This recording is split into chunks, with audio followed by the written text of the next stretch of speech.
Greetings, Patrick here, a half Cheeto will view, and welcome to Dollar Theater. That's right, we're back again. The last 2 weeks we have covered the two MacGyver movies, made-for-TV movies. I found the mini collection at the library, and thank you for watching them and supporting them. I had a lot of fun doing them, as I will be having a lot of fun doing the movie we're talking about this week. I got this movie for 99 cents back when my Blockbuster was closing the store, way back when. Um, so I managed to pick this up, and I remember watching it, and I liked it, and I said, let me go back and rewatch this again, because I want to talk about it on Dollar Theater. And the movie we're talking about is Cross from 2011. Okay, I'm going to be right up front with you. I love this movie. This movie is a lot of fun. It only gets a 3.0 on the IMDb, but this is a really fun movie, and I highly recommend after you watch it, go back and listen to the director's commentary, which is the writer, the co-writer, and the director, and actually co-star too in the movie, Patrick Durham. He did a really good job, him and his producing partner, and co-writer, Tanner Wiley. This is truly a MacGyver type movie in the fact that Patrick and his team made it with baling wire and bubblegum and a lot of favors. The storyline is pretty fun. It's a superhero movie. The back of it says here, when beautiful women start disappearing from the streets of L.A., it's time for good guy Callen, a.k.a. Cross, and his crew of weapons experts to kick into high gear and take out the trash. Granted incredible power by his ancient Celtic cross, Callen must fight to stop an immortal Viking from destroying mankind with his doomsday device.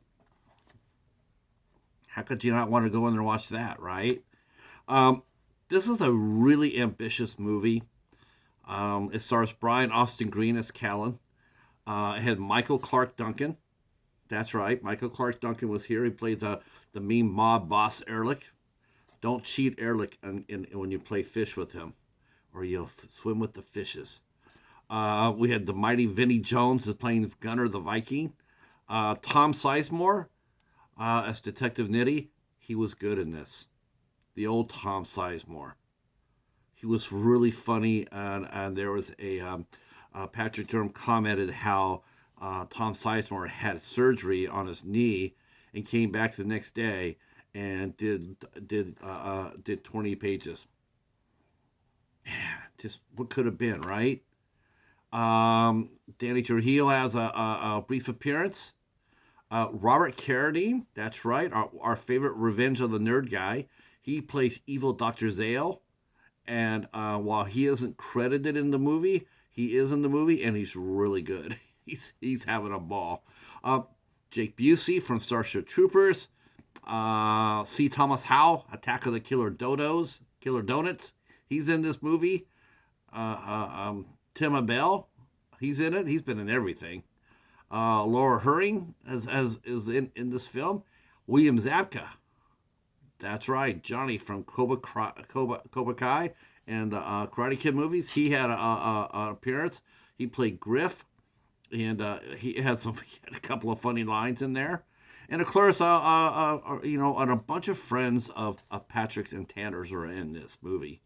So the plot is, Callen is part of 4 family lines, and each family line controls a powerful amulet. And so the goal is, for Gunnar, he has to collect all 4 bloodlines into the staff, and when he has all in his staff, he'll be allowed to an Egyptian staff. He'll be allowed to end the world. And now you might say, well, why would he want to do that? It's because he's cursed. In order for him to die, everybody else has to die first.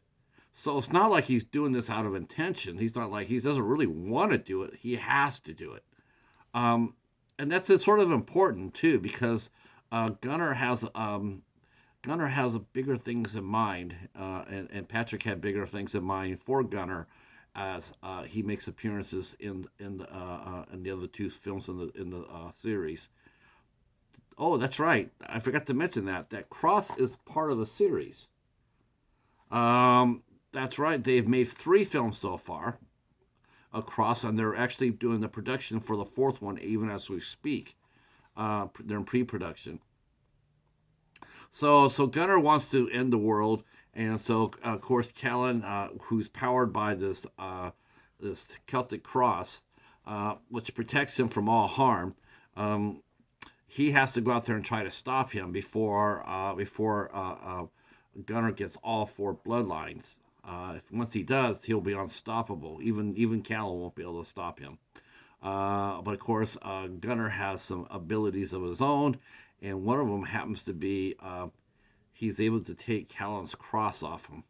Now, personally, if I had a cross like that, that gave me incredible superpowers, I don't think I'd be wearing it like a regular chain. I think I'd probably be trying to do something like Tony Stark did and like get it in my and like meld it to my body, so it wouldn't come off. Because if it comes off, he's just a mortal man. And in fact, his dad, that's what happened to his dad. His dad had taken off the cross. We don't know why or how it happened, but Callen sees his dad die, and he died because he took the cross off. So he lives long enough to give it to Callen, and Callen wears it, and while he wears it, he's superhuman. But when he doesn't have it, he's not so much. He's also backed by the aforementioned weapons experts, and he's got a crew. They're more like a bunch of vigilantes. They all have cool names, and this is one of the cool thing about this movie is it's in love with comic books. Everything is very, very hyper styled, hyper colored, and it looks like comic books. Every character gets a name superimposed underneath them.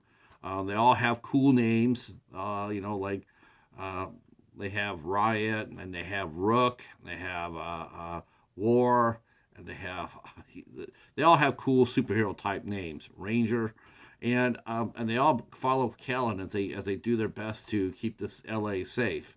But after rescuing a hostage, Callen runs across Gunner, and Gunner takes his amulet, and so now he's just mortal. Now they have to figure out how to not only how to stop Gunner, but also recover the amulet. And so that is the big question. Will they be able to do that? And of course, what's really fun about this movie is they didn't have much money, but Patrick Durham was able to call in a lot of favors, and the cast in this movie is absolutely insane. There's movies out there with 10 times the budget that don't have this kind of cast, and it really works. And it's really really I have a lot of fun with this. Is it the best movie? No. Is it the best made? No. But the spirit and the heart's there, and that's what I really liked. I really enjoyed this movie so much. You know the and I love listening to Patrick's commentary about how he made the movie, and they got so much for so little. They have one 7-story building. Everything is rotated around that 7-story building. Every scene, just about every scene is rotated around that building. They use that building for all their different sets, and you would never know it until you listen to Patrick's commentary. It's ingenious, and my hats off to him. Now I mentioned before about the other 2 movies. There's Cross Wars, which was the direct sequel to Cross, and then there was Cross Rise of the Villains, which came out in 2019, and then he's doing one right now in the pre-production, Cross Bones. I think it's supposed to be Crossbones. It's a lot of fun. I highly recommend this. If you like superheroes like I do, you're gonna want to watch this. All the actors did they did really well. They did really well. Brian Austin Green, he played the moody superhero really well. Everybody else is having fun. Michael Clarke Duncan trying to find out which one of his henchmen is cheating him at fish. Absolutely genius. William Zabka's there. He gets a couple of really funny lines in. Everybody looked like they're having a great time. It's like we're here, we're having fun. Jake Busey, I mean, he steals every scene that he's in.